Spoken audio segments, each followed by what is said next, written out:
Am I the only one that didn't know what could be hiding in a Minecraft attic?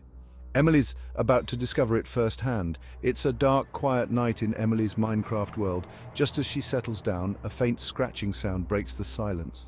Probably just the wind, she thinks, but the noise doesn't stop. It grows louder, more rhythmic, almost deliberate. Curiosity and a tinge of fear take over. With a flashlight in hand, she heads towards the attic. Each step up feels heavier. Each creak of the wooden stairs amplifies the tension. She reaches the attic door, heart pounding like a drum. What will she find up there? Stay tuned to find out.